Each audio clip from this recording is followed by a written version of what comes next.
線索誰刪剪？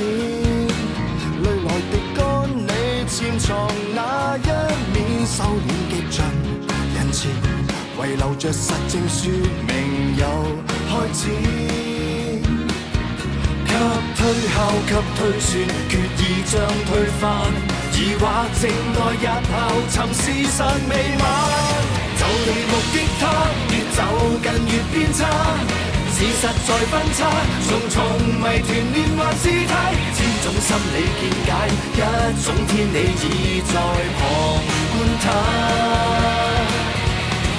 未及目擊他，用實驗做推翻，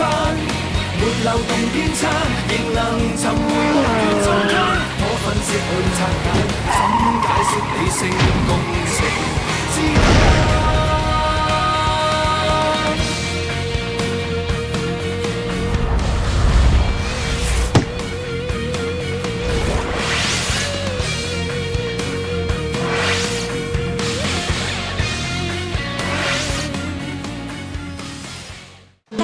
គេជាទីជាតិចំនួនទី4ខ្ញុំក៏ទៅដឹងថាគេជាអ្នកមានម្ដាំនិយាយលេងទៅដឹងម្ដាំហ្នឹងហ៎មិនដឹងថាគេមានគេទៅកូនជាអ្វីលេងធុញហើយបោះបង់អីដឹងទេថាមករបស់វិញរត់វាឆ្មាំងឆ្មៃកម្រិតណាត្រឹមឃើញមុខខ្ញុំក៏មិនចូលចិត្តកូនឆាប់ទៅសួរគេឲ្យដឹងរឿងថាកូនជាមួយគេជាអ្វីនឹងគ្នានាងជានារីដ៏ល្អហើយកម្ររកបានក្នុងលោកនេះណូរបស់ចុងហៀសិននាងត្រូវស្លាប់យ៉ាងអាណោយម្នាក់នេះមិនមែនផ្ញើសារមកដើម្បីរំសាយកំហឹងទេគិតមើលឲ្យល្អអាចជាណាខ្ញុំសង្ស័យថាអ្នកគម្រាមមានឌីជាកូនស្រីអ្នកលួចពីលើអាគារសម្រាប់ខ្លួនឯងនិយាយថាប៉ាយើងសម្លាប់ខ្លួនប៉ាយើងត្រូវគេចាក់ជាច្រើនកំបិតហើយត្រូវគេច្រានទម្លាក់អាគារស្លាប់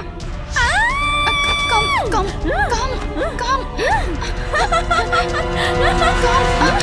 ពេលដែរខ្ញុំខ្លាចមានឌីមានរឿង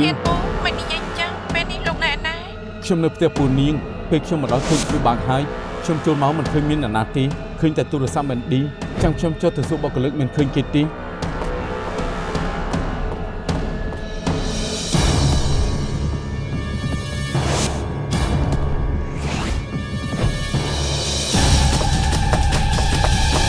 នាងខ្លាចពេលនេះក៏គ្មានប្រយោជន៍ឯងគួរធ្វើតួនាទីខ្លួនឯងឲ្យល្អជាងនេះហេតុអីក៏និយាយថាប៉ាយើងសម្លាប់ខ្លួនធ្វើឲ្យយើងមិនបានលុយពីធានារ៉ាប់រងប៉ាយើងស្លាប់ហើយលុយក៏មិនបានទៀតតើពួកយើងរស់នៅយ៉ាងម៉េចយើងចង់ឃើញឯងធ្លាក់ចុះទៅស្លាប់មនុស្សអាក្រក់ដូចឯងសោះតែស្លាប់មនុស្សដូចឯងសោះតែស្លាប់ធ្លាក់ទៅធ្លាក់ចុះទៅច្រើនជិះទៅស្រីម្នាក់នេះសុំតែស្លាប់លោកក៏គិតបែបនេះដែរមែនហើយប្រពន្ធខ្ញុំត្រូវឃាតកម្មច្បាស់កន្លែងតែស្រីម្នាក់នេះនិយាយថាប្រពន្ធខ្ញុំសម្លាប់ខ្លួនទើបខ្ញុំមិនបានលុយពីធនាគារសាច់ញាតិបងប្អូនថាខ្ញុំបង្ខំប្រពន្ធឲ្យសម្លាប់ខ្លួនពេលនេះខ្ញុំគ្មានសល់អ្វីទេគ្រប់យ៉ាងព្រោះតែស្រីម្នាក់នេះដែលខ្ញុំមកថ្ងៃនេះដើម្បីសម្លាប់គេនៅមានមនុស្សដែលគួរឲ្យអាណិតដូចខ្ញុំមែននាងធ្វើត្រូវហើយតែមុននឹងច្រានគេប៉ានាងបានផ្ញើរបស់មកឲ្យនាងប៉ាផ្ញើរបស់ឲ្យខ្ញុំមែនហើយ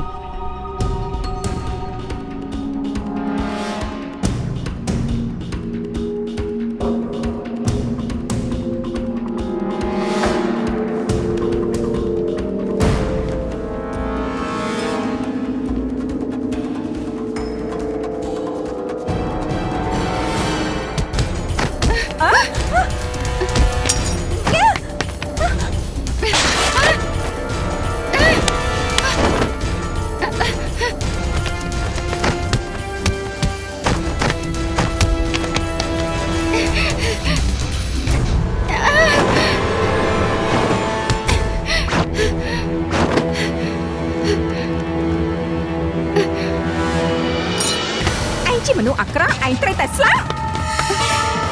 កុំ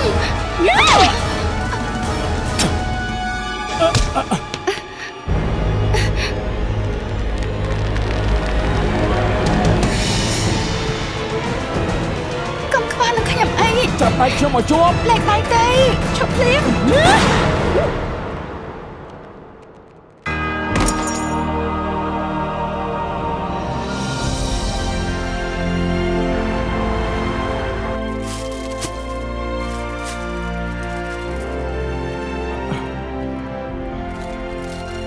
អរគុណលោកប៉ា ចង់ឲ្យប៉ាកាំងស្លាប់មែនទេ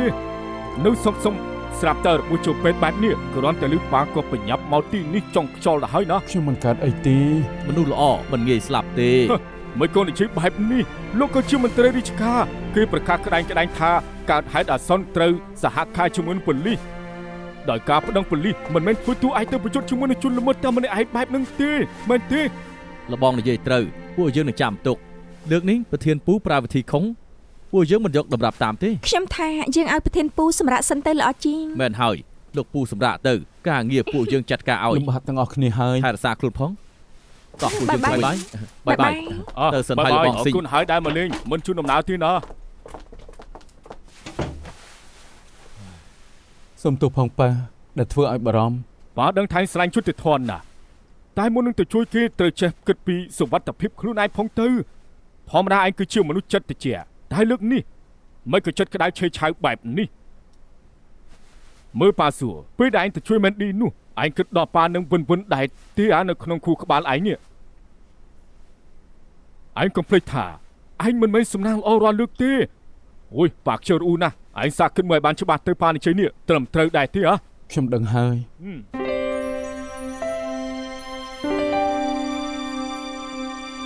មិញខ្ញុំបានជួបអ៊ំស៊ីងគាត់ថាប្រធានពូផុតគ្រោះថ្នាក់ហើយវ៉ាមិនក៏និយាយអត់តែមួយម៉ាត់អញ្ចឹងគាត់នឹងជួយនាងដល់មិនខ្វល់ពីជីវិតខ្លួនប្រតិកម្មនាងសោះក៏ក្រោះពេកហើយទេដឹង អ៊ំស៊ីជាគ្រូចាប់សរសៃប្រធានពូមានអ៊ំស៊ីជួយចាប់សរសៃឲ្យខ្ញុំថាគេមិនកើតអីទេ លើកនេះសំណាងល្អដែលប្រធានពូជួយនាងទាន់ពេល សំណាងល្អដែលនាងបាញ់គេ ខ្ញុំជាប៉ូលីសជារឿងដែលខ្ញុំគួរធ្វើមិនដូចប្រធានពូបើគាត់មិនបារម្ភសាររឿងក្តីចាស់របស់នាងដល់ចាំជួយឈៀវអើបានហើយតែហៅខ្ញុំឲ្យមកផ្ទះមិនចង់គិតទេថានឹងទៅជាយ៉ាងណា កុំអីព័ត៌មានពេលយប់ថ្ងៃនេះប្រហែលជាព័ត៌មានពេទ្យកសាវិច័យនិងអ្នកវិទ្យាសាស្ត្រត្រូវគេច្រើនធ្លាក់ពីលើអាគារហើយពេលនេះប្រធានពូជាមួយខ្ញុំក៏មិនបានដេកក្រែអ្នកជំងឺតែជាក្រែកសាវិច័យ ថាមិនត្រូវពួកនាងធ្លាក់ចុះមកដោយចាប់ដៃគ្នាពួកអ្នកកសែតនឹងយល់ច្រឡំថាពួកនាងសម្លាប់ខ្លួនដើម្បីពិសោធន៍ស្នេហាសរសេរប្រធានបទថាពេទ្យកសលវិច័យនិងអ្នកវិទ្យាសាស្ត្រដឹកដៃគ្នាទៅគាត់យកមករៀន សរសេរអញ្ចឹង ប្រទេសផ្ដាស់មើលប្រទេសផ្ដាស់និយាយ សំទោសលោកតាសំទោសខ្ញុំគ្រាន់តែនិយាយលេង មិននេះតាទទួលទូរស័ព្ទឯងស្មានថាឯងនិយាយលេងមែនឌីឯងធ្វើឲ្យតាតស្លុតស្ទើរឈានជើងមិនរួច គ្មានអីទេគ្រាន់តែរបួនតែបន្ទួច ឃើញពួកឯងនិយាយគ្នាលេងសើចបែបនេះតាគ្រាន់សប្បាយចិត្តបន្តិច មិនមែនត្រឹមតែនិយាយលេងទេមានផ្លែប៉ាបែមក ជប់សិនជប់ពេលតាចូលមកឬពួកឯងនិយាយគ្នាថាលោកពូពាក់ព័ន្ធនឹងរឿងនេះដែរមែនទេ មែនហើយប្រធានពូត្រូវគេចាក់មួយកំបិតគាត់ជួយមែនឌីដែលមិនខ្វល់ពីជីវិតកុំអីចៅស្រីលោកតាត្រូវចាប់ហើយលោកតាថាគាត់ពាក់ព័ន្ធទេ មនុស្សដូចលោកពូនេះកម្ររកបានណាស់ហើយយើងប្រហែលជាត្រូវជួយគិតគ្នាហើយថាគួរសងគុណគេយ៉ាងម៉េចបើកាលសម័យបុរាណគឺត្រូវសងគុណគេទាំងខ្លួនទាំងបេះដូង តួសម័យនេះក៏មិនមែនថាមិនបានព្រោះខាងស្រីក៏នៅលាវហើយខាងប្រុសក៏លែងប្រពន្ធហើយមែនទេលោកតាយល់ស្របអត់ ណាចៃពីអ្នកនេះនិយាយគ្នាដល់ណាហើយ ហើយគ្រាន់តែនិយាយលេង មែនហើយនិយាយលេងខ្លះបានទេអីហ៎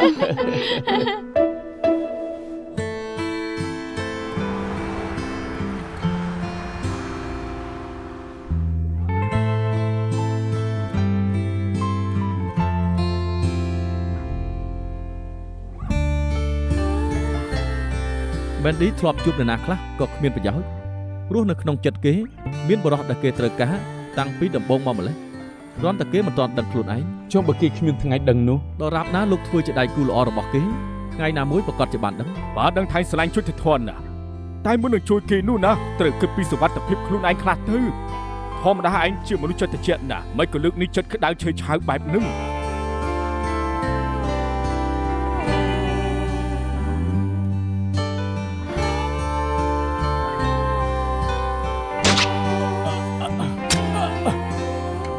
ចាប់ដៃខ្ញុំមកជួប ពេលដែលឯងជួយមែនឌីនោះឯងគិតដល់ប៉ានឹងវិនដែរទេហ៎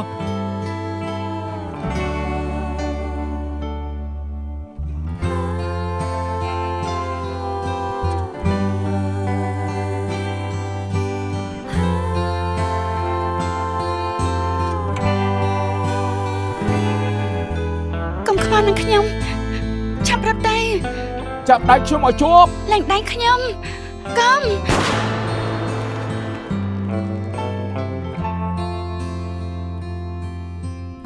មនុស្សដោយលោកពូនេះក៏ប្ររប់បានណាស់យើងប្រហែលជាត្រូវជួយគិតគ្នាហើយថាត្រូវសងគុណគេយ៉ាងម៉េចបើកាលសម័យបុរាណគឺត្រូវសងគុណគេទាំងខ្លួននិងបេះដូង ទោះសម័យនេះក៏មិនមែនថាមិនបានព្រោះខាងស្រីក៏នៅលាវហើយខាងប្រុសក៏លែងប្រពន្ធហើយមែនទេលោកតាយល់ស្រាប់អត់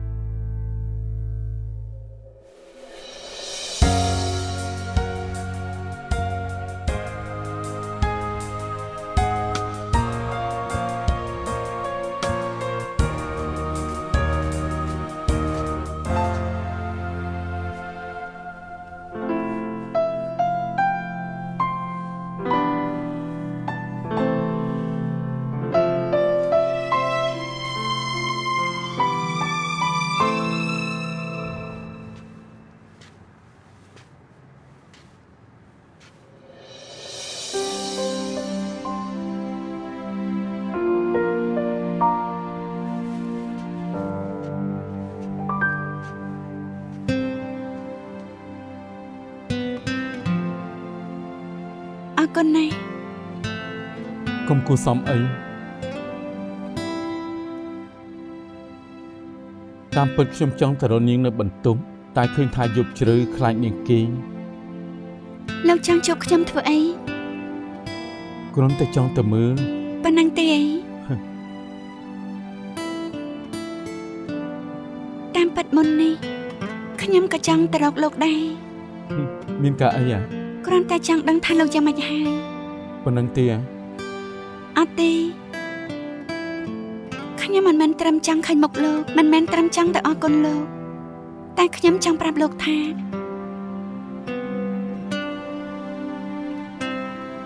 ទីបំផុតខ្ញុំក៏រកឃើញយល់សម្ដីខ្ញុំនិយាយទេ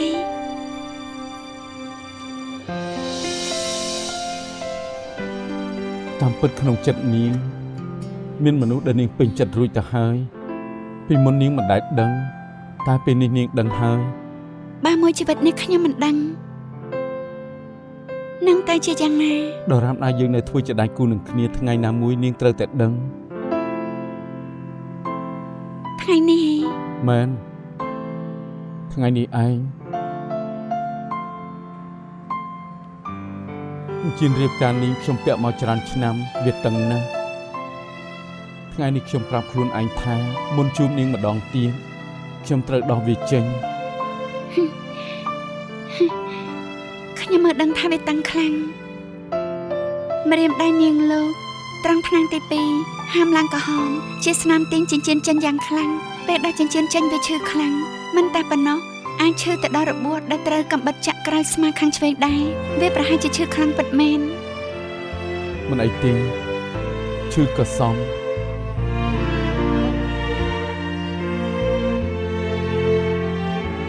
នៅបារម្ភមែនទេ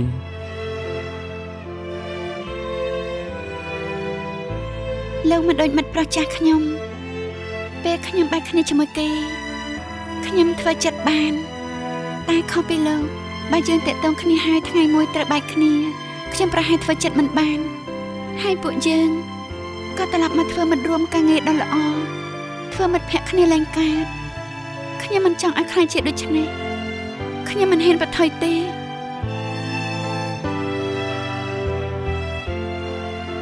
ពេលប៉ាមកមើលខ្ញុំគាត់សួរខ្ញុំមួយសំណួរគាត់សួរថាពេលខ្ញុំជួយនាងខ្ញុំគិតដល់គាត់ជាមួយវិនវិនទេហើយខ្ញុំក៏បានដឹងថាក្នុងចិត្តខ្ញុំមិនមែនមានតែពួកគាត់មាននាងនៅក្នុងនោះដែរ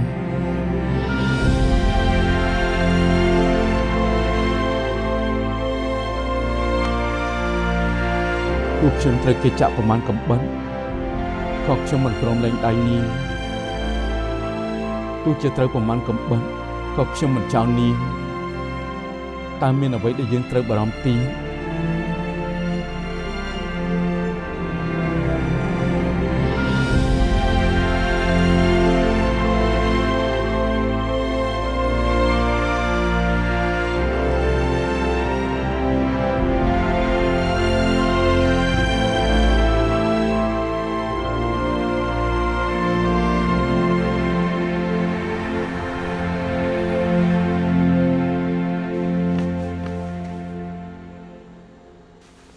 មិនក៏ញញឹមស្រម្ល៉េះខ្ញុំមិនបានផ្ញើសារមកទេ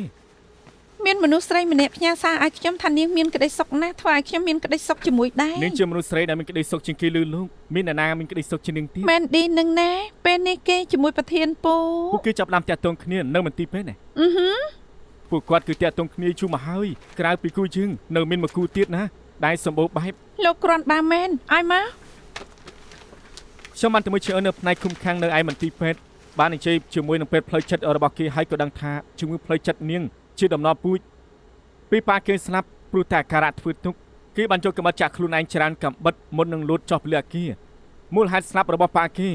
ទទួលការអះអាងពីមែនឌីផងដែរតែឈើគឺចង់ចាត់ការតែមែនឌីទេមែនឌីសំណាងអាក្រក់តែក៏សំណាងល្អដែរ ពិតមែនហើយមិនអញ្ចឹងមិនបានពិសោធន៍ចិត្តគេជាមួយប្រធានពូទេមេឃក្រោយភ្លៀងតែស្រស់ស្អាតជានិច្ចរឿងនេះធ្វើឲ្យខ្ញុំមានក្តីសុខណាស់យប់នេះពួកយើងទៅឌីនណា មិនបានទេខ្ញុំសន្យាជាមួយម៉ាក់ថាទៅលេងលោកតាប៉ុន្តែបាយថ្ងៃត្រង់យើងអាចស្វីតបានដែរតើ អូខេ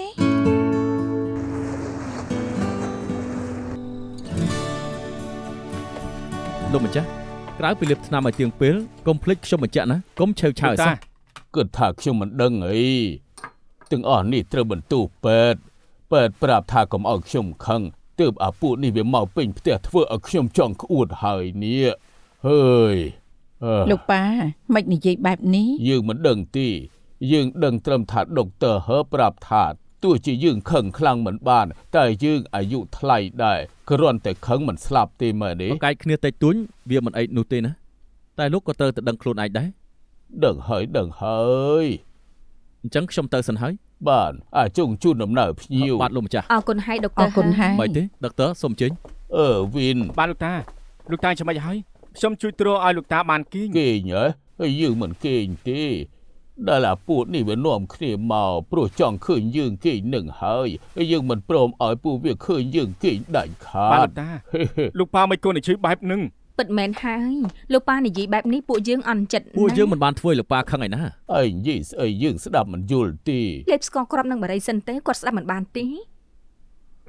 បងធំបងក៏ប្លែកដែរដឹងហើយថាលោកប៉ាមិនចូលចិត្តកញ្ចាស់ហ្វូខាំងនៅលក់ហាងឲ្យគេចង់ឲ្យគាត់ខឹងស្លាប់ទេ អេ មែនហើយបងក៏ដឹងថាគេធូរធារដោយលុយកខ្វក់លោកប៉ាគឺមិនចង់រកស៊ីជាមួយគេទេ លោកប៉ាខ្ញុំគិតគូរដល់ផលប្រយោជន៍ក្រុមហ៊ុនខ្ញុំគ្មានចេតនាទេ បានហើយយើងយល់មុខចៅប្រុសយើង អរគុណហើយលោកតា កុំធ្វើអញ្ចឹងទៀតណាកុំធ្វើឲ្យលោកប៉ាខឹងកុំធ្វើឲ្យពួកយើងភ្ញាក់ផ្អើលទៀត ស្រូតបើកឡានមកត្រូវគេពិន័យលបឿន រឿងនេះស្រួលណាស់យកกระดาษពិន័យមកឲ្យយើងចាំយើងចេញថ្លៃពិន័យឲ្យទោះជាពួកឯងបានប្រាក់ខែរាល់ខែទាំងដែលមិនបាច់ធ្វើការអ្វី ណែទោះពួកយើងមិនធ្វើការក៏មិនមែនបានន័យថាពួកយើងមិនធ្វើអ្វីពួកយើងត្រូវចូលសង្គមបង្កើតទំនាក់ទំនងឲ្យក្រុមហ៊ុនត្រូវធ្វើខ្លួនជាអ្នកថ្លៃថ្នូរចូលរួមពិធីសង្គមញឹកញាប់ត្រូវញញឹមមុខឡើងជ្រួញហើយ ឯងកំព្រួយអីមុខឯងមិនជ្រួញទេវាកាន់តែក្រាស់ឡើងហើយ ណែម៉ាលោកតាចង់សម្រាប់ មិនអីទេផ្ទះនេះ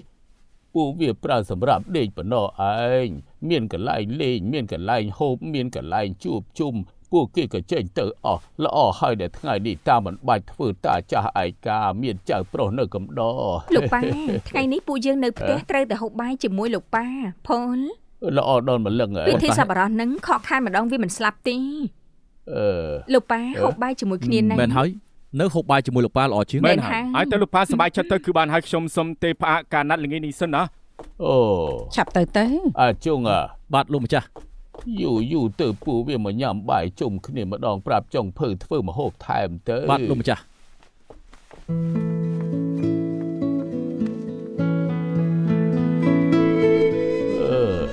សុភាសិតពោលថាសុខចិត្តហូបបាយយ៉ាងរីករាយល្អជាងហូបបាយយ៉ាងឯកោបាយមកពេលនេះសឹងតែយកជីវិតមកដូរតាមពិតតាសង្ឃឹមថាពួកយើងនឹងបានហូបបាយជុំគ្នាបែបនេះទៀត ព្រោះលោកតាមានក្តីសុខគឺមិនពិបាកទេ មែនហើយក្តីសុខតាមិនពិបាកទេគ្រាន់តែឯងមកហូបបាយល្ងាចជាមួយតារាល់ថ្ងៃគឺមានក្តីសុខលើសលប់ណាស់ទៅហើយ មិនមែនតែខ្ញុំទេពូទី2មិញទី3ក៏មកដែរ អើយបើពួកគេមកហូបបាយនៅផ្ទះរាល់ថ្ងៃតាច្បាស់ជាខឹងដល់ខ្យល់ករាល់ថ្ងៃមិនខានទេ លោកតាកុំនិយាយអញ្ចឹងអី តាមើលគ្រប់យ៉ាងធ្លុះទាំងអស់មុនប៉ារបស់តាមានតាតែម្នាក់ គ្មានអ្នកណាមកដណ្ដើមទ្រព្យសម្បត្តិជាមួយតាតែតាក៏នៅលួចគិតថាប៉ារបស់តាមានទ្រព្យសម្បត្តិទុកឲ្យតាប្រមាណតែពេលនេះតាមានកូនឡើង3នាក់ពួកគេប្រហែលជាខ្លាចតានឹងលំអៀងខ្លាចតានឹងឲ្យអ្នកនេះច្រើនជាងអ្នកនោះតាពិតឲ្យតែពួកគេនៅផ្ទះកំដរតាជជែកលេងជាមួយតាឲ្យតាបានជួបមុខខ្លះតាអស់ចិត្តហើយនេះមកនៅជាមួយតាវិញមកអី លោកតាការងារខ្ញុំគឺមិនច្បាស់លាស់ទេខ្ញុំខ្លាចប៉ះពាល់ដល់លោកតានឹងណា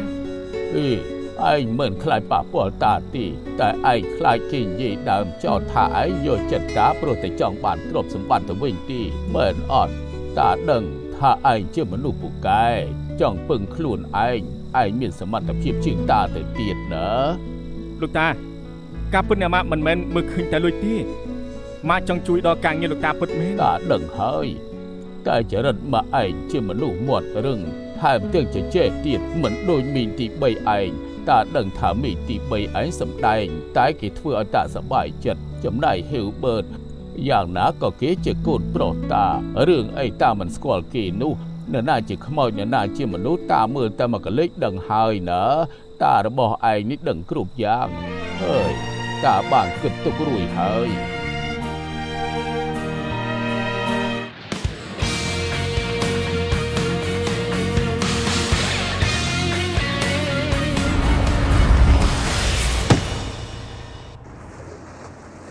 បើសិនជាយើងចង់ពិនិត្យឲ្យដឹងថាជាអក្សរណាត្រូវតែមើលលើគំនូសតួអក្សរគម្លាតមុំស្រួចមុំទាលនិងភាពកោងខុសករណីក៏ខុសតួអក្សរដូចជាអក្សរពុំអក្សរផ្ចង់អក្សរច្បាប់ដើមដូច្នេះហើយទើបខ្ញុំយកទាំងសភៅបញ្ជីលោកយាយសាងទាំងធនាគារទាំងសបុតដែលមានហត្ថលេខាលោកយាយក្រែងលោអាចធ្វើជាប្រយោជន៍ក្នុងរឿងនេះបានការពិនិត្យហត្ថលេខាពួកឯងដែលជាក្រុមកសលវិច័យគួរតែដឹងច្បាស់ខ្ញុំមិនចាំបាច់បកស្រាយឲ្យល្បិតទេជាមួយពួកយើងមិនចាំបាច់បកស្រាយយ៉ាងល្បិតក៏បានតែតាមផ្លូវច្បាប់ត្រូវបកស្រាយឲ្យបានល្បិតបន្តិចទៅបាន លោកអ៊ំលីនតាមពិតទៅព្រោះលោកអ៊ំជាអ្នកជំនាញផ្នែកនេះបើសិនត្រូវឡើងតុលាការពិតមែនលិខិតអះអាងរបស់លោកអ៊ំមានប្រយោជន៍ណាស់ អ៊ំបកស្រាយឆាប់យល់ចុះ ចា៎ អ៊ំជ្រើសរើសយកហត្ថលេខាលោកយាយសាងពីក្រុមហ៊ុនធានាមកប្រៀបធៀបគ្នាអ៊ំនឹងដាក់នៅខាងស្ដាំចំណែកខាងឆ្វេងជាហត្ថលេខាបណ្ដាំមរតកលោកយាយសាងមើលពាក្យថាសាងមុនគេឃើញអ្វីអត់គំនោះកាច់ពាក្យថាសាងទាំងពីរដូចជារៀងមុំ ដូចពាក្យថាខឹងទាំងពីរមានគំនូសលៀនចេញមកបន្តិចដូចគ្នា ត្រូវហើយមកមើលពាក្យជិនវិញម្ដងទាំងពីរតួចន្លោះជើងទាំងសងខាងហើយមានប្រឡោះតិចតួចហើយគំនូសកាត់គ្នាចំកដាលក៏ដូចគ្នាមកមើលពាក្យថាឆាងម្ដងទៀតចន្លោះពាក្យនេះនិងពាក្យឆាងមានចន្លោះដូចគ្នាគំនូសចុងក្រោយមុនលើកបិចកវត្តដូចគ្នាសរុបទៅហត្ថលេខាលោកយាយសាងលើបណ្ដាំមរតកនិងលិខិតធានារ៉ាប់រងដូចគ្នាមុននេះអ៊ំបានធៀបតួអក្សររបស់លោកយាយសាងរួចហើយទាំងចុចការវត្តគំនូសកោងរួមទាំងទម្ងន់ក្នុងការសរសេរផងដែរអះអាងថាហត្ថលេខាលើបណ្ដាំមរតកគឺជារបស់គាត់ពិតមែន អរគុណហើយលោកអ៊ំលីន អរគុណហើយមិនអីទេចាំអ៊ំព្រិនរបាយការណ៍ឲ្យ ពេលនេះមានលិខិតអះអាងពីអ្នកជំនាញហើយដុកទ័រលីសាក់សីពេលលោកយាយសាងធ្វើបណ្ដាំមរតកក៏រកឃើញហើយពេលនេះខ្វះតែអ្នកមើលខុសត្រូវលោកអ៊ំចាងតែម្នាក់គុណឆាប់ទទួលទៅ អាឡូបាទដុកទ័រលីពិតមែនទេអូបាទអរគុណហើយ ដំណឹងល្អមែនទេ ដុកទ័រលីប្រាប់ថា2ឆ្នាំមុនមានមនុស្សឃើញអ៊ំចាងនៅជិនធាន ហើយបញ្ញាប់ទៅជិនធានទៅ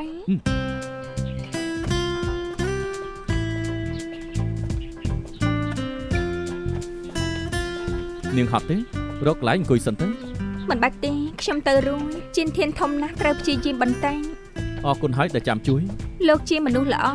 ខ្ញុំបានមកជាមួយលោកដូចបានដើរលេងដែរ មានមនុស្សប្រាប់ថាឃើញអ៊ំចាង2ឆ្នាំមុនតែម្ដងគត់មិនដឹងថាគាត់មកទីនេះឬក៏មកដើរលេងតែបានមកដើរលេងក្រៅក្រុងបែបនេះល្អចំពោះសុខភាពចិត្តមែនទេ ហេកុំអាគិតថារកមិនឃើញធ្វើល្អតែងបានល្អដល់ថ្នាក់លោកមិនមែនសាច់ញាតិលោកយាយសាងផងគាត់នៅស្រឡាញ់លោកយ៉ាងនេះគាត់ច្បាស់ជាជួយលោកតាមរកអ៊ំចាងឃើញមិនខាន នាងជួយខ្ញុំយ៉ាងនេះព្រលឹងលោកយាយសាងច្បាស់ជាជូនពរនាង ស្អី ឲ្យនាងកាន់តែស្អាតឡើងហើយបានស្វាមីល្អទៀតផង អត់ទេមនុស្សយើងធ្វើអីមិនគួរចង់បានសកុន នាងស្គាល់ពាក្យនេះដែរមែនទេ ប្រកាសណាស់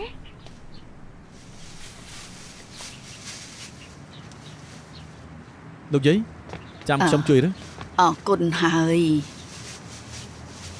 ថងរហ័យ មែនហើយ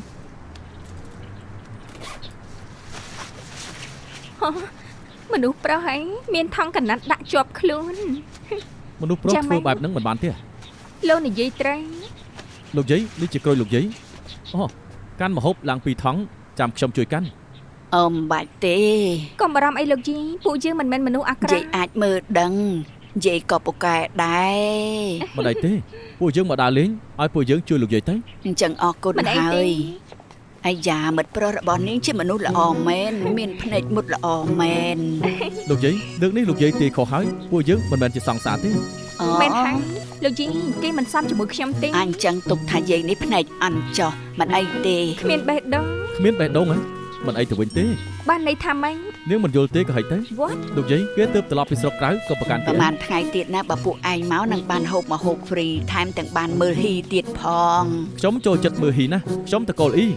ប៉ាខ្ញុំក៏តកូលអ៊ីដែរ អញ្ចឹងហីអូដល់ហើយផ្ទះយាយនៅទីនេះឯងពួកឯងទុកអីវ៉ាន់ត្រង់នេះហើយបន្តិចតាចាស់របស់យាយនឹងមកជួយជូនអីវ៉ាន់ហើយនាំគ្នាទៅវិញចុះ អញ្ចឹងក៏បាន អរគុណច្រើនហើយអរគុណពួកឯងហើយ ពួកយើងទៅវិញទៅ រងតិចទៀតទៅ តែមេឃចិត្តងងឹតហើយណា រងមួយផ្លែទៀតទៅឃ្លានហើយយេ អត់ទេ ស្ងួតកអេ អត់ទេ ហើយឈប់ធ្វើអី ខ្ញុំចង់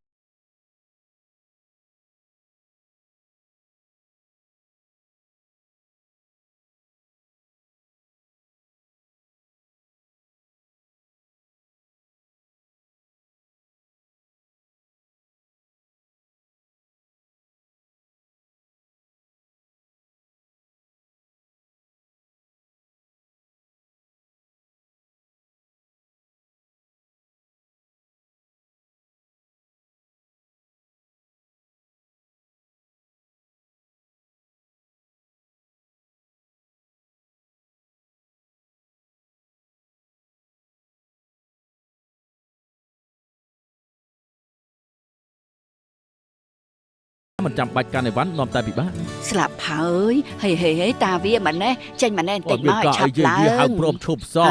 គឺពួកគេទាំងពីរនាក់ នេះអ៊ំចាស់ដែលពួកយើងតាមរកឯង អ៊ំចាំងចាំខ្ញុំបានទេគឺអាវុធបែបទេអ៊ំចាំបានក្បីតូចអាគារ7បណ្ដាក់ដូមិនចង់ជឿទេថាខ្ញុំរកអ៊ំឃើញខ្ញុំមានលិខិតអះអាងពីអ្នកជំនាញថាហត្ថលេខាក្នុងបណ្ដាំមរតកជារបស់លោកយាយសាំងរួមទាំងសាក្សី2នាក់ដែលសញ្ញាធ្វើជាសាក្សីឲ្យលោកយាយសាំងបានយល់ព្រមនឹងខ្ញុំថាបើមានភាពចាំបាច់ពួកគាត់រីករាយធ្វើជាសាក្សីឲ្យខ្ញុំនៅមានទៀតសាក្សីម្នាក់ជាពេទ្យចិនដែលបានចុះបញ្ជីគាត់អះអាងថាខណៈពេលធ្វើបណ្ដាំមរតកលោកយាយសាំងមានសតិសម្បជញ្ញៈគ្រប់គ្រាន់បើលោកចង់ឲ្យបណ្ដាំមរតកនេះខ្លាយជាមុខៈអញ្ចឹងយើងត្រូវសុំឲ្យចៅក្រមជាអ្នកកាត់ក្តី មេធាវីឆៃលោកគិតយ៉ាងម៉េច ខ្ញុំសូមណែនាំណាលោកយ៉ាងឲ្យរក្សាសម្បត្តិមេធាវីនេះទុក វាត្រូវតែអញ្ចឹង អញ្ចឹងខ្ញុំត្រៀមឯកសារឲ្យលោកយ៉ាងខ្ញុំសូមនិយាយជាមួយបានទេអញ្ជើញពួកលោកតាមសប្បាយចុះ នៅមានអីចង់និយាយទៀតខ្ញុំពិតជាមិនយល់ទេហេតុអីម៉ាក់ខ្ញុំត្រូវលើកផ្ទះឲ្យទៅអ្នក មក ផ្សេង ពីច្រើនឆ្នាំនេះលោកមិនខ្វល់ជាមួយគាត់ ខ្ញុំធ្វើការនៅស្រុកចិនខ្ញុំមានគ្រួសារនៅទីនោះមានកូនប្រុសត្រូវចិញ្ចឹមមានបន្ទុកទៅទទួលខុសត្រូវ មានបន្ទុកមែនទេហើយលោកធ្លាប់គិតទេលោកយាយសាំងដែលចិញ្ចឹមលោកដល់ធំលោកមិនមែនជាបន្ទុកគាត់ទេគាត់ដែលចោលលោកទេ មែនហើយណែលោកយ៉ាបើថ្ងៃក្រោយកូនប្រុសលោកធំឡើងហើយមិនខ្វល់ជាមួយលោកបែបនេះលោកគិតធ្វើយ៉ាងម៉េ ធ្វើ ច យ៉ាងម៉េចហ៎ខ្ញុំមិនទាន់ដឹងថាត្រូវធ្វើយ៉ាងម៉េចទេគ្រួសារខ្ញុំកំពុងតែគ្មានផ្ទះនៅបើពេលនេះខ្ញុំមានលុយតើខ្ញុំមកដល់ណាផ្ទះចាស់នេះធ្វើអ្វី ឪពុកម្ដាយគ្រប់រូបលើលោកសុទ្ធតែស្រឡាញ់កូនខ្លួនឯងដូចគ្នាខ្ញុំជឿថាលោកយាយសាំងបើដឹងថាលោកកំពុងតែពិបាកទោះជាខឹងលោកប៉ុណ្ណាក៏នៅតែជួយលោក លោកចង់សុំផ្ទះខ្ញុំវិញ អត់ទេលោកយាយសាំងលើកផ្ទះឲ្យខ្ញុំតែបើលោកគ្មានកន្លែងស្នាក់នៅពិតមែនខ្ញុំនឹងឲ្យលោកជួលផ្ទះក្នុងតម្លៃថោកហើយថ្លៃជួលផ្ទះខ្ញុំនឹងយកទៅបរិច្ចាគក្នុងនាមលោកយាយសាំង ជួលថ្លៃថោកពិតមែនទេ ដែលលោកយាយសាំងរំពឹងទុកគឺចង់ឲ្យលោកឧស្សាហ៍ត្រឡប់មកលេងគាត់ពេលនេះលោកនៅផ្ទះគាត់បើគាត់ដឹងគាត់ច្បាស់ជាសប្បាយចិត្ត អរគុណហើយ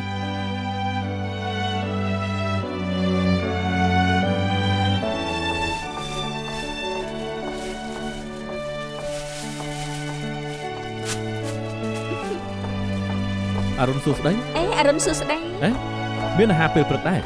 មែនហើយទិញពីឈុតធូរថ្លៃឲ្យលើ ចិត្តល្អមែនទេ យ៉ាគ្មានអាហារពេលព្រឹកឲ្យខ្ញុំទេហ៎ មានអាហារពេលព្រឹកឲ្យខ្ញុំទេហ៎ មែនហើយមែន អត់ ហើយ ទេទិញពីឈុតធូរថ្លៃខ្ញុំគិតថាបើជួបអ្នកណាមុននឹងឲ្យអ្នកនោះពួកឯងមកយឺតពេក មករយៈនេះខែនសំណាងល្អពេកហើយ ក្រៅពីបានមរតកជាផ្ទះហើយថែមទាំងមានអាហារពេលព្រឹកហ្វ្រីហោះមកដល់តុថែមទៀតមិនមែនទេបងប៉ៅកុំចំណាយខ្ញុំអី ចង់ប្រាប់ថាចំណាយនឹងឯងខ្លាំងណាស់ល្ងាចនេះឯងត្រូវតែប៉ាវបាយល្ងាចពូជើងណាមែនហើយមិនចឹងទេឯងប្រយ័ត្នសុយទៅ គិតមើលទៅខ្ញុំត្រូវប៉ាវបាយពិតមែនតែខ្ញុំត្រូវប៉ាវបាយ Angel ព្រោះនាងចំណាយកម្លាំងច្រើនណាស់ មែនហើយក ុំចឹងអី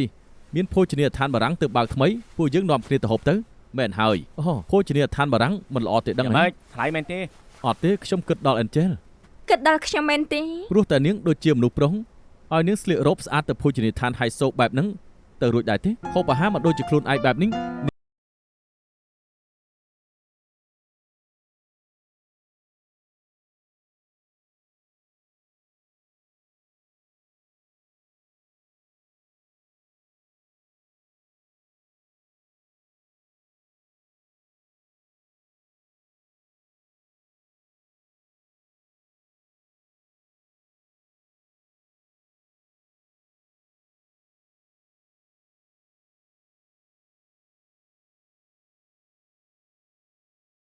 ថ្លៃអាហារពេលព្រឹក2ឈុតធូរថ្លៃក៏ពិតមែនតែបន្តិចបន្តួចក៏ជាលុយដែរឲ្យមក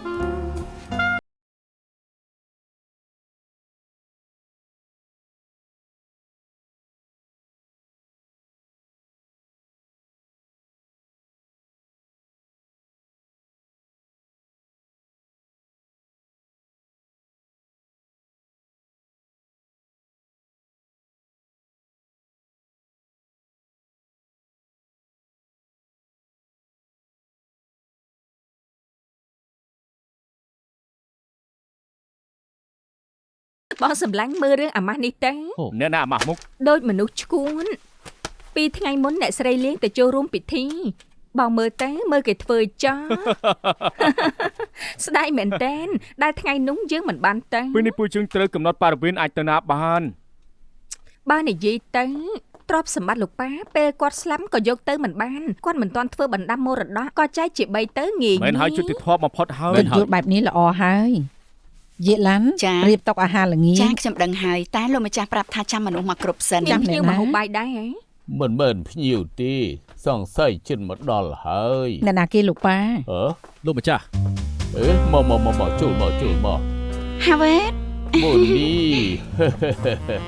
ជីយន្តហោះមកហត់ទេ មិនហត់ទេ មកចាំខ្ញុំណែនាំឲ្យស្គាល់នេះគឺបុននេះហៅគេថាម៉ាក់តូចទៅ ម៉ាក់តូចហ៎ឲ្យពួកយើងហៅគេថាម៉ាក់តូចហ៎ ពួកយើងចូលឲ្យតាស៊ីវិលរួយហើយ លោកប៉ារឿងធំយ៉ាងនេះមិនប្រាប់ពួកយើងឲ្យដឹងមុន មែនហើយរៀបការតាំងពីការទៅ ទៅស្គាល់គ្នារបៀបណា ហាវ៉េតអង្គុយសិនទៅចាំនិយាយ លោកប៉ាបាទអង្គុយសិនទៅលោកប៉ា គឺចេះទេកាលពី2ឆ្នាំមុនប៉ានឹងអាចង់ទៅធ្វើธุរៈមួយនៅសៀងហៃហើយមានថ្ងៃមួយប៉ាក៏មិនស្រួលខ្លួនតែបានបុននេះគេចូលមកជួយព្រោះគេជាគិលានុបដ្ឋាយិកាគេជួយមើលប៉ាបានល្អណាស់ប៉ាក៏អាយុច្រើនហើយប៉ាចង់រកមនុស្សមកកំដរនៅពេលដែលប៉ាជួបបុននេះប៉ាក៏មានក្តីសុខ អញ្ចឹងតាបានជាប៉ាជាមួយអាជុងឧស្សាហ៍ទៅសៀងហៃណា ប៉ាអ្នកប្រាប់អាជង់បិទមាត់ ឆ្នាំមុនខ្ញុំជាមួយហាវ៉េតជិះកប៉ាល់ទៅសមុទ្រខារីបៀនឆ្លងកាត់កោះ Grand Turk ទីនោះរ៉ូមែនទិកហើយស្អាតហាវ៉េតសូមខ្ញុំរៀបការនៅទីនោះខ្ញុំមានសេចក្តីសុខមែនតែន សុខភាពប៉ាយូរទៅកាន់តែដុនដាបទើបប៉ាហៅបុននេះមកសៀងហៃមកជួយមើលថែប៉ា រឿងនេះខ្ញុំអាចយល់បានតែនាងអាយុក្មេងជាងកូនប៉ាទៅ មែនហើយ មេជាងកូនមិនប្រហែលឆ្នាំទេ សុំទោសណាលោកប៉ាខ្ញុំទទួលយកអត់ លោ បា ក ន ប៉ា ទេ ខ្ញុំក៏ទទួលយកមិនបាននៅក្មេងតែការជាមួយមនុស្សចាស់មានផែនការអី មែនខ្ញុំមិនមែនដូចមនុស្សគ្រប់គ្នាគិតនោះ បើ ទេ ហើយ អ្នកណាឲ្យនាងនិយាយ ឲ្យតែលោកតាមានក្តីសុខទៅបានហើយក្តីសុខស្អីគេពេលនេះដាំជ្រេអាយុជាង100ឆ្នាំហើយកំពុងតែត្រូវកណ្ដៀលស៊ីចិត្តងាប់ហើយឯងមិនដឹងទេហ៎ ណែឯងនិយាយស្អីដាក់ទំនាយឲ្យយើងស្លាប់ហ៎ ខ្ញុំស្រឡាញ់ហាវ៉េតដោយស្មោះណា បើ ស់ ប៉ាខ្ញុំគ្មានលុយនាងនៅស្រឡាញ់គាត់ទេក៏ក្រែនទឹកស្អីគេនឹងពួកយើងមិនដែលឮឈ្មោះទេ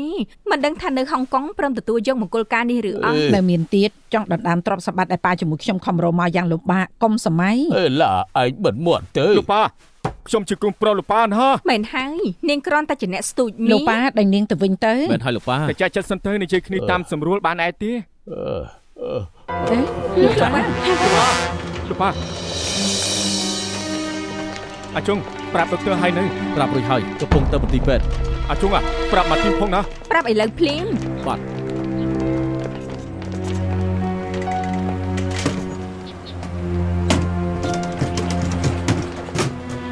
អ មួយដែរទៀត ខ្ញុំ នាងជាអ្នកណាបានជាចង់ទៅ ខ្ញុំកុំប្រកាសខ្ញុំទៅណា បើកឡានទៅតាមក្រោយ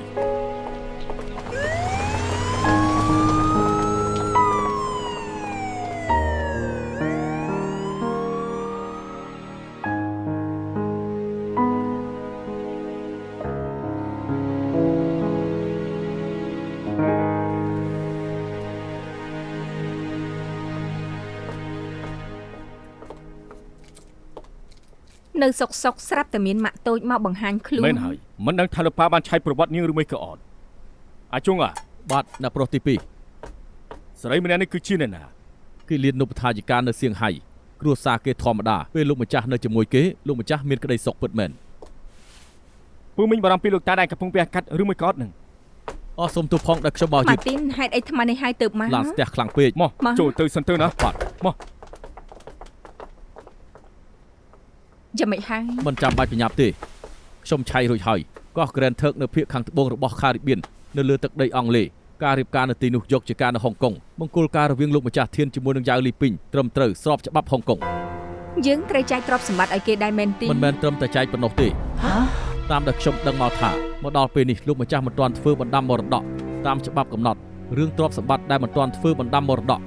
គូជីវិតបច្ចុប្បន្នរបស់អ្នកស្លាប់នឹងបានទទួលសម្បត្តិខាងលើ$500,000រួមទាំងសម្បត្តិផ្សេងៗរបស់អ្នកស្លាប់ផងដែរបានន័យថាទ្រព្យសម្បត្តិគ្រប់យ៉ាងដែលលោកម្ចាស់មានរួមទាំងរថយន្តខោអាវគ្រឿងអលង្ការគ្រឿងសង្ហារឹមរបស់ប្រើទូទៅឬសំបីតែសត្វចិញ្ចឹមផងដែរក៏ជាកម្មសិទ្ធិ ហើយបានហើយដែលខ្ញុំចង់ដឹងនោះគឺហាងលុយសុទ្ធពីហ៊ុនបែងចែកបែបណា មែនហើយ អូខេមិញនេះខ្ញុំប្រាប់ហើយថាគូជីវិតនឹងបានប្រាក់ 500,000នឹងដឹងហើយចុះរបស់ផ្សេង ទ្រព្យសម្បត្តិដែលនៅសល់របស់អ្នកស្លាប់ត្រូវចែកជា2ចំណែកហើយមួយចំណែកឲ្យគូជីវិតបច្ចុប្បន្នមួយចំណែកទៀតចែកឲ្យកូនអ្នកស្លាប់ស្មើគ្នា មួយចំណែកពាក់កណ្ដាលហ្នឹងហ៎ 1/3នៃពាក់កណ្ដាលមែនទេ លោកប៉ាកើតអីមិនបានទេចាំឲ្យគាត់ដឹងខ្លួនសិនឲ្យគាត់ធ្វើបណ្ដាំមរតកចែកទ្រព្យឲ្យរួចរាល់ មែនហើយប្រើឱកាសនេះដេញស្រីនោះចេញសិនទៅណា សង្ឃឹមថាលោកប៉ាមិនកើតអី អ្នកម៉ាក់ យ៉ាងម៉េច លោកប៉ាយ៉ាងម៉េចហើយ ស្លាប់ហើយវះកាត់បានជោគជ័យហើយ លោកម្ចាស់ចិញ្ចៀមខួរក្បាលផ្នែកខាងស្ដាំដើមហេតុជារោគសរសៃឈាមខួរក្បាលសំណាងដែលនាំគាត់មកពេទ្យទាន់ពេលក្រោយពេលវះកាត់ហើយឈាមចេញក្នុងខួរក្បាលក៏ឈប់ពេលនេះអស់បារម្ភទៀតហើយតែដោយសារតែខួរក្បាលផ្នែកស្ដាំខូចខាតប៉ះពាល់ដល់ការនិយាយនិងចលនាគាត់ខ្លះពួកលោកត្រូវត្រៀមចិត្តទុកខ្លះឱកាសដែលគាត់អាចកើតរោគសរសៃឈាមខួរក្បាលខ្ពស់ជាមនុស្សទូទៅកុំធ្វើឲ្យគាត់ខឹងឲ្យសោះពួកលោកអាចទៅមើលគាត់បានពេលថ្នាំអស់ប្រសិទ្ធភាពគាត់នឹងដឹងខ្លួនវិញ អរគុណហើយដុកទ័ ដោយ រ ក្តីរី អរ ក គុណ រាយ ហើយដុកទ័រ ម៉ាទីណាខ្ញុំចង់ដឹងថាពេលដែលគាត់ដឹងខ្លួនវិញអាចធ្វើបណ្ដាំមរតកថ្មីបានទេ ណែស្ដាប់ខ្ញុំបណ្ដាំមរតកដែលត្រឹមត្រូវអ្នកដែលធ្វើបណ្ដាំមរតកត្រូវមានសតិសម្បជញ្ញៈហើយត្រូវយល់ស្របនឹងខ្លឹមសារនៅក្នុងបណ្ដាំមរតកពេលនេះត្រូវចាំឲ្យលោកម្ចាស់ជាសិនទើបយើងអាចនិយាយពីបណ្ដាំមរតក ចាំ បាន អីស្រីម្នាក់នឹងកំពុងចង់ដណ្ដើមទ្រព្យសម្បត្តិប៉ា ចាំ ខ្ញុំ មិនបានទេ ហើយចាអ្មេចក៏អញ្ចឹ អ្នក ង ម៉ាក់លោកពូអ្នកមីងសូមអញ្ជើញមកខាងនេះមក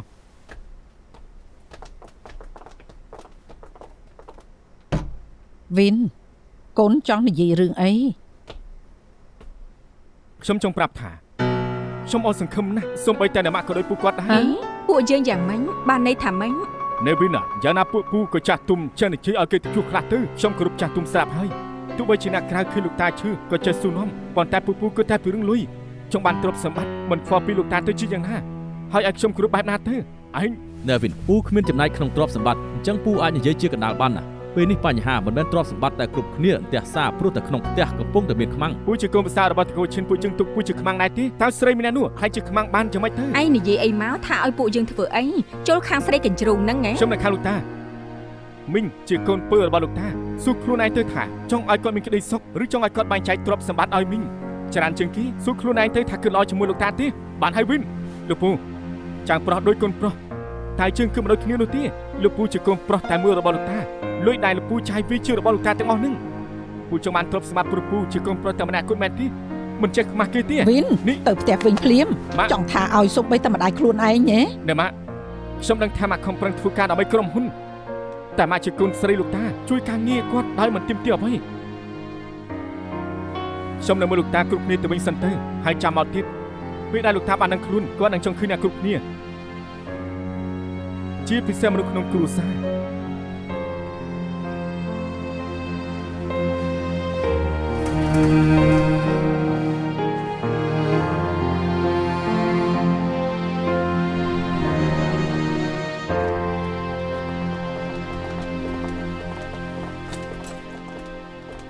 អ្នកនាងធំអ្នកប្រុសទី2អ្នកនាងតូចលោកផូលលោកម្ចាស់គាត់យ៉ាងម៉េចហើយផុតគ្រោះថ្នាក់ហើយ អញ្ចឹងខ្ញុំទៅត្រៀមអាហារពេលយប់ជូនអ្នកទាំងអស់គ្នា ខឹងឡើងឆ្អែតហើយណា បងធំបងគួររកពេលនៅផ្ទះខ្លះទៅដើម្បីមានពេលបដៅកូនប្រុសខ្លះ មិនឃើញស្រីម្នាក់នឹងទេគេគេចខ្លួនបាត់ហើយ មិនអាចទេ អញចេះចូលអត់ទេឆាប់សម្រួលជាមួយគេឲ្យដេញគេចេញទៅ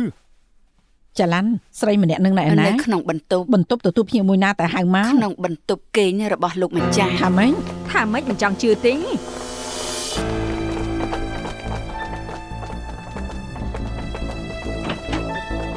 អេស្រីកញ្ជ្រោងឆាប់ចុះមកខ្ញុំប្រាប់ឲ្យចុះមក នាងគ្មានសិទ្ធិម្ដីលើគ្រែនេះទេ ខ្ញុំគ្មានសិទ្ធិមែនទេហើយអ្នកណាទៅមានសិទ្ធិប្រហែលដឹងហើយថាអេតាសវិលដឹកខ្ញុំចុះនៅកង Grand Turk ខាងហុងកុងទទួលស្គាល់ បង្ហាញកន្ទុយហើយយ៉ាងមិនសម្ដែងល្ខោនបន្តទៀត ជាមួយពួកនាងអីមិនចាំបាច់សម្ដែងនំឲ្យហត់ទេ កុំឲ្យពួកជើងចាប់កំហុសនាងបានឲ្យសោះ យកអាត្មាឲ្យរួចសិនទៅខ្ញុំស្គាល់ Herbert មក2ឆ្នាំឲ្យតែនិយាយពីពួកនាងក៏ធ្វើឲ្យគាត់មួម៉ៅមិនដែលនិយាយក្នុងផ្លូវល្អណាជាពិសេសនាងណា នាងនិយាយអី របស់នាងខ្ញុំឆៃរួចហើយផ្ទះនេះនៅជាឈ្មោះរបស់ Herbert ទាំងអស់ពេលនេះខ្ញុំជាអ្នកស្រីឈៀនតាមផ្លូវច្បាប់បានន័យថាជាម្ចាស់ស្រីនៅក្នុងផ្ទះនេះហាបើសិនជាពេលនេះប៉ាពួកនាងអស់បុណ្យខ្ញុំគួរធ្វើយ៉ាងម៉េចបន្តទៅរឿងដែលខ្ញុំត្រូវធ្វើមុនគេគឺដេញពួកនាងចេញបើអញ្ចឹងឆាប់នាំគ្នាចេញពីបន្ទប់នេះភ្លាមទៅ